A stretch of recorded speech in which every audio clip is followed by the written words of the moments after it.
పునుగులు ఎక్కువగా ఎవరు తింటారో వాళ్ళకి ఈ వీడియోని ఖచ్చితంగా షేర్ చేయండి. పునుగులు తినడం వల్ల 11 మంది హాస్పిటల్ పాలయ్యారు.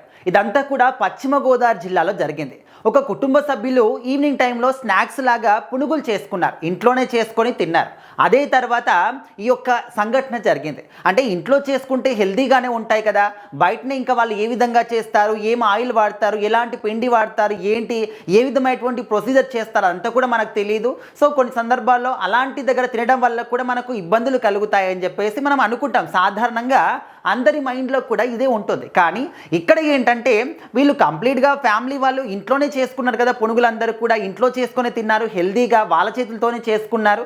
సో ఎలాంటి విషపూరితమైనటువంటి పదార్థాలు కానీ ఏవి కూడా మేము కలపలేదు అని చెప్పేసి మనం అనుకుంటూ ఉంటాం. కానీ అక్కడే అసలైన మెలిక ఉందన్నమాట. సో నార్మల్గా మనందరం కూడా డైలీ లైఫ్లో ఈవినింగ్ అయిందంటే ఏదో రకంగా స్నాక్స్ చేసుకోవాలి అని చెప్పేసి, సో ఇంట్లో ఏం పప్పులు ఉన్నాయి, ఏం పిండి ఉంది, మనము దాంతో ఏం చేసుకోవాలి, ఏం తినాలి అని చెప్పేసి రకరకాలుగా ఆలోచిస్తూ ఉంటాము. సో అవి చేసుకొని తింటూ ఉంటాం. ఆ విధంగా డేస్ గడుపుతూ ఉంటాం అన్నమాట. సో అక్కడే అసలైనటువంటి ఒక పాయింట్ ఉందన్నమాట. మన ఇంట్లో నిల్వ ఉంచుకున్నటువంటి పిండిలు కానీ లేకపోతే పప్పులు కానీ అవి ఎప్పటి నుంచి నిల్వ ఉంటున్నాయని ఒక విషయాన్ని కూడా మనం గమనించుకోవాలి. సో ఇప్పుడు పశ్చిమ గోదావరిలో జరిగినటువంటి ఈ యొక్క సంఘటన, వాళ్ళు ఏవైతే పునుగులు చేసుకొని తిన్నారో ఇంట్లోనే చేసుకున్నారు, మంచి హెల్దీ ఆయిలే వాడారు, హెల్దీ పదార్థాలే ఉన్నాయి, అంతా బాగానే ఉంది. కానీ వాళ్ళు చేసిన తప్పు ఏంటంటే ఒక సంవత్సరం నుంచి నిల్వ ఉంచుకున్నటువంటి పిండితోని పునుగులు చేసుకున్నారు. అక్కడే మెలిక పడింది అనమాట. పప్పులు కాలేసేసారు. అంటే చేసుకున్నారు, తిన్నారు, అంతా బాగానే ఉంది.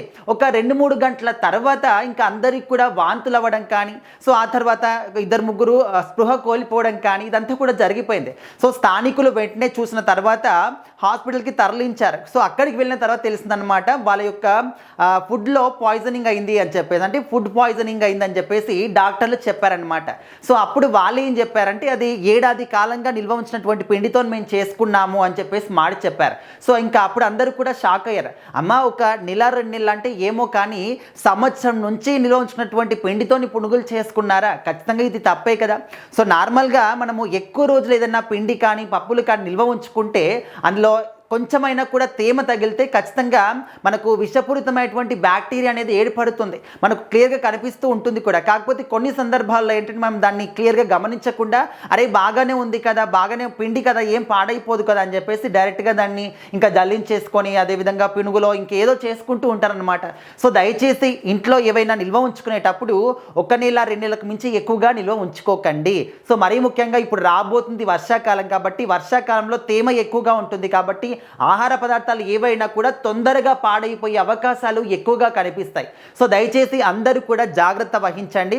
సో ఇప్పుడు ఏదైతే ఇది 11 మంది ఫుడ్ పాయిజనింగ్ హాస్పిటల్లో జాయిన్ అయ్యారో అందులో 2 ఏళ్ల బాలుడు కూడా ఉన్నారు. సో ఆ విషయం తెలిసిన తర్వాత అందరూ కూడా అంటే బాధపడాలా లేకపోతే షాకింగ్కి గురవ్వాలా ఏంటి కూడా అర్థం కాని అయోమయంలో ఉన్నారు. సో మొత్తానికైతే ఈ విధమైనటువంటి విషయాలు అందరికీ కూడా షేర్ చేయండి. సో చాలామంది కూడా మనం ఈ విధంగా నిల్వ ఉంచుకుంటూ ఉంటాం, ఎక్కువ రోజులు నిల్వ ఉంచుకొని సో ఏదో ఒక రకంగా మనకు అవసరం వస్తుంది కదా, ఏం పాడైపోలేదు కదా అని చెప్పేసి అపోహతో మనం ఉంచుకుంటాం. కానీ అందులో ఏదో ఒక రకంగా విషపూరితమైనటువంటి బ్యాక్టీరియాలు వచ్చి చేరుతాయన్నమాట. సో వీలైనంత వరకు వీడియోని షేర్ చేయండి, అందరికి కూడా విషయాన్ని చెప్పండి.